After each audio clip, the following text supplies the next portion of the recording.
من الأدلة parmi les preuves عن عمر بن الخطاب رضي الله عنه أنه كان يكبر دبر صلاة الغداة من يوم عرفة إلى صلاة العصر من آخر أيام التشريق. Donc Ibn al-Munzir rapporte dans Al-Awsat ainsi que Al-Bayhaqi de Umar ibn al-Khattab, qu'Allah soit satisfait de lui, qu'il disait Allahu Akbar, qu'il proclamait la grandeur d'Allah suite à la prière de l'aube du jour de Arafat jusque après la prière de Asr du dernier des jours de Tashriq, donc du 9e au 13e jour. Ici, il a précisé après la prière obligatoire. Il faut retenir ce point. وعن علي رضي الله عنه أنه كان يكبر بعد الصلاة صلاة الفجر من يوم عرفة إلى صلاة العصر من آخر أيام التشريق. Ibn Abi Shayba, donc dans Al-Musannif, rapporte de Ali ibn Abi Talib, qu'Allah soit satisfait de lui, qu'il proclamait la grandeur d'Allah après la prière de l'aube du jour de Arafat jusqu'après la prière de Asr des derniers des jours de At-Tashriq. Et cela a été authentifié aussi par Al-Albani. Toujours parmi les arguments, Anil Aswad qala كان عبد الله بن مسعود يكبر من صلاة الفجر يوم عرفة إلى صلاة العصر من النحر يقول الله أكبر الله أكبر الله أكبر لا إله إلا الله الله أكبر ولله الحمد. Selon Al-Aswad, et ce récit rapporté aussi par Ibn Abi Shayba et At-Tabarani, Abdullah ibn Mas'ud donc proclamait la grandeur d'Allah après la prière de l'aube du jour de Arafat jusqu'après la prière de l'après-midi du jour du sacrifice.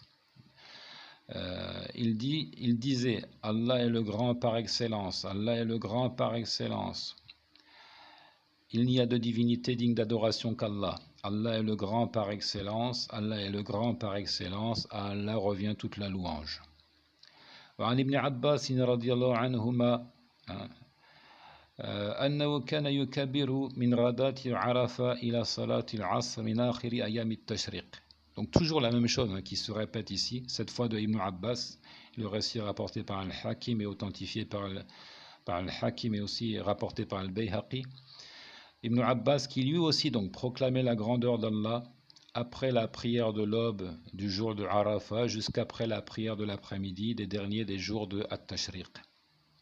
Donc tout ça, ce sont des arguments, évidemment des preuves rapportées des compagnons sur le bien fondé de ce takbir, cette fois-ci restreint à un moment donné et à un temps aussi donné, c'est-à-dire depuis l'aube du jour de Arafat, 9e jour de Dhul Hijjah, jusqu'après la prière de Asr du 13e jour de Dhul Hijjah.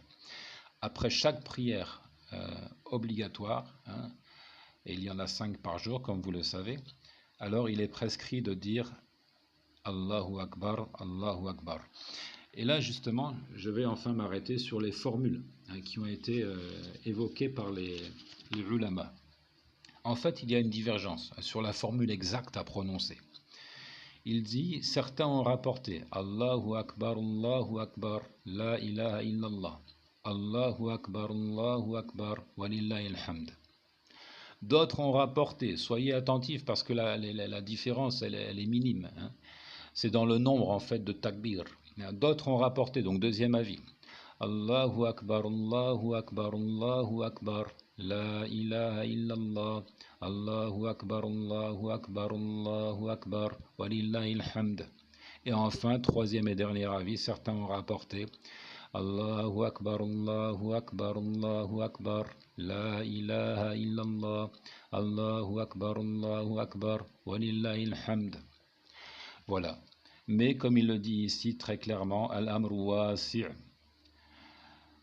لعدم وجود نص عن النبي عليه الصلاة والسلام يحدد صيغة معينة. Mais cette question doit être abordée avec souplesse, avec largesse d'esprit.